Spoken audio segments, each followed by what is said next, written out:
السلام علیکم دوستو، آج میں آپ کو بتانے جا رہا ہوں درود شریف پل صراط پر نور ہوگا۔ مدنی تاجدار صلی اللہ علیہ وسلم ارشاد فرماتے ہیں کہ مجھ پر کثرت سے درود شریف پڑھا کرو، کیونکہ قبر میں تم سے میرے متعلق سوال ہوگا۔ اور سرکار مدینہ صلی اللہ علیہ وسلم نے فرمایا، درود شریف قیامت کے روز پل صراط پر تاریکی اندھیرے کے وقت نور ہوگا۔ نیزہ ارشاد فرمایا، جیسے یہ بات پسند ہو کہ اللہ سے اس حال میں ملے کہ اللہ تعالیٰ اس سے راضی ہوں، تو اسے چاہیے کہ وہ مجھ پر کثرت سے درود پڑھا کرے۔ تاجدار مدینہ صلی اللہ علیہ وسلم نے فرمایا، جیسے کوئی سخت حاجات درپیش ہو تو اسے چاہیے کہ کثرت سے مجھ پر درود پڑھے، کیونکہ یہ مصائب العالم کو دور کر دیتا ہے اور روزی میں برکت اور حاجات کو پورا کرتا ہے۔ ہر درد کی دوا ہے صلی علی محمد۔ اور فرمایا سرکار مدینہ صلی اللہ علیہ وسلم نے کہ جس پر کوئی تنگی آ جائے اسے چاہے کہ مجھ پر کثرت سے درود شریف پڑھے، کیونکہ عقیدہ یعنی پختگی حل کرتا ہے اور پریشانی دور کرتا ہے۔ سرکار مدینہ صلی اللہ علیہ وسلم نے ارشاد فرمایا، وہ شخص تم میں سب سے زیادہ قیامت کے روز ہولناکیوں سے نجات یافتہ ہوگا، جو دنیا میں سب سے زیادہ مجھ پر درود شریف پڑھنے والا ہوگا۔ سرکار مدینہ صلی اللہ علیہ وسلم نے فرماتے ہیں، حوض کوثر پر مجھے ایسے گروہ ملیں گے جنہیں میں کثرت درود ہی کے سبب پہنچاؤں گا۔ اور آپ صلی اللہ علیہ وسلم نے فرمایا، جنت میں سب سے زیادہ حوریں اس شخص کی ہوں گی جو مجھ پر سب سے زیادہ درود شریف پڑھنے والا ہوگا۔ نیزہ فرماتے ہیں صلی اللہ علیہ وسلم کہ قیامت کے روز میرے سب سے زیادہ قریب وہ شخص ہوگا جو مجھ پر کثرت سے درود شریف پڑھے گا۔ عرش کا سایہ کس کو ملے گا؟ سرکار مدینہ صلی اللہ علیہ وسلم نے فرمایا، قیامت کے روز اللہ کے عرش کے سوا کوئی اور سایہ نہیں ہوگا۔ 3 شخص اللہ کے عرش کے سائے میں ہوں گے۔ عرض کی، یا رسول اللہ صلی اللہ علیہ وسلم، وہ کون لوگ ہوں گے؟ ارشاد فرمایا، وہ شخص جو میرے کسی امتی کی پریشانی دور کر دے، میری سنت کو زندہ کرنے والا، مجھ پر کثرت سے درود شریف پڑھنے والا۔ کثرت درود اور موسیٰ علیہ السلام۔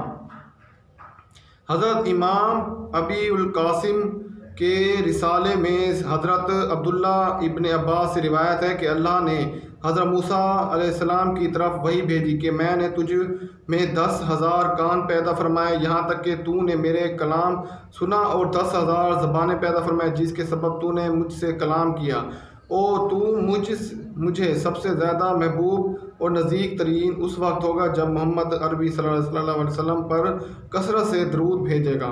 الصلاۃ والسلام علیک یا رسول اللہ وعلی آلک یا حبیب اللہ۔ جنت کا پروانہ۔ حضرت سید محمد کروی نے بقایات میں لکھا ہے کہ میری والدہ ماجدہ نے خبر دی کہ میرے والد ماجدہ نے، جن کا نام محمد تھا، کہ نانا جان مجھے وصیت کی تھی کہ جب میرا انتقال ہو جائے گا تو مجھے غسل دے لیا جائے گا، تو چھت سے میرا کفن پر ایک سبز رنگ کا رکا گزرے گا، اس رکے کو میرے کفن میں رکھ دینا۔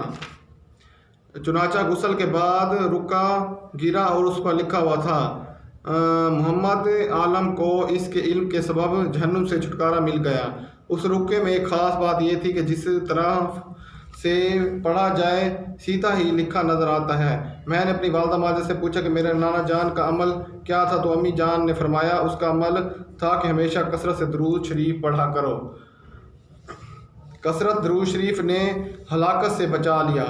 حضرت شیخ حسین بن احمد بستامی نے فرمایا، میں نے اللہ کی بارگاہ میں دعا کی، یا اللہ، میں خواب میں ابو صالح موزن کو دیکھنا چاہتا ہوں۔ چنانچہ میری دعا قبول ہوئی اور میں نے خواب میں موزن صاحب کو دیکھا کہ بہت ہی شاندار حالت میں ہے۔ میں نے سوال کیا، ابو صالح، ذرا مجھے اپنے یہاں کے حالات تو بتاؤ۔ اس پر انہوں نے کہا، اگر تاجدار مدینہ صلی اللہ علیہ وسلم کی ذات گرامی پر درود شریف کی کثرت نہیں کی ہوتی تو میں ہلاک و برباد ہو گیا ہوتا۔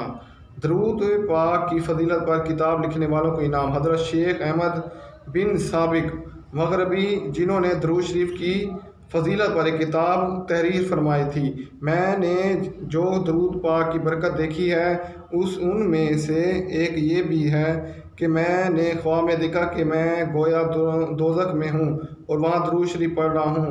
دوزخ کی آگ نے مجھ پر کسی قسم کا اثر نہیں کیا۔ میں نے وہاں ایک عورت کو دیکھا جس کا خامند میرا دوست تھا۔ مجھے دیکھ کر اس عورت نے کہا، اے شیخ احمد، کیا آپ کو معلوم نہیں کہ آپ کا دوست اور اس کی بیوی دوزخ میں ہے؟ یہ سن کر مجھے بڑا صدمہ ہوا۔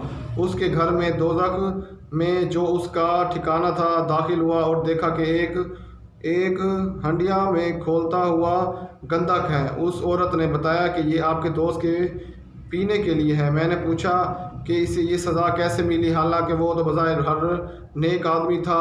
تو اس کی بیوی نے جواب دیا، اس نے مال جمع کیا تھا، اس میں حرام حلال کی تمیز نہیں تھی۔ پھر میں نے دوزخ میں بڑی بڑی آگ کی خندقیں اور وادیاں دیکھیں۔ اللہ ہمیں پناہ میں رکھے۔ پھر میں نے ہوا میں آسمان کی طرف پرواز کی کہ حتیٰ کہ آسمان کی بلندی تک پہنچ گیا۔ میں نے فرشتے کو سنا کہ اللہ کی تسبیح و تحمید بیان کر رہے ہیں۔ میں نے پھر کسی کے کہنے کو سنا کہ اے شیخ احمد، تجھے مبارک ہو کہ تو اہل خیر سے ہے۔ پھر میں نیچے اتر آیا، اس جگہ آ گیا جہاں پر پرواز کی تھی۔ وہیں عورت کھڑی ہے۔ پھر وہی دروازہ کھلا تو اس کا شور نکلا اور کہنے لگا، ہمیں اللہ نے درود پاک کی برکت اور تیرے سبب سے دوزخ سے نجات عطا فرمائی۔ پھر وہاں سے چلا تو ایسی جگہ پہنچا جہاں بہترین جگہ کسی دیکھنے والوں آنکھوں نے نہ دیکھی ہوگی۔ اس نے اس بالا خانہ دیکھا۔ اس بالا خانہ پر ایک عورت بیٹھی آٹا گوندھ رہی تھی۔ مجھے آٹے کے اندر ایک بال نظر آیا۔ میں نے اس عورت سے کہا، آٹے کے اندر سے بال نکال دو کہ اس نے سارا آٹا خراب کر رکھا ہے۔ وہ کہنے لگی، یہ بال میں نہیں نکال سکتی، اسے تو ہی نکال سکتا ہے۔ دراصل یہ بال تیرے دل میں دنیا کی محبت کا بال ہے، اسے چاہیے تو نکال دے، چاہے تو رہنے دے۔ عورت کی اس بات پر میں بیدار ہو گیا۔ جی ہاں دوستو، آج کی ہماری انٹرسٹ ویڈیو اگر آپ کو پسند آئی، ہماری ویڈیو کو لائک، کمنٹ، شیئر ضرور کریں اور ہمارے چینل کو احمد جانی کو سبسکرائب ضرور کریں اور ساتھ بیل آئکن پر کلک کریں۔ السلام علیکم۔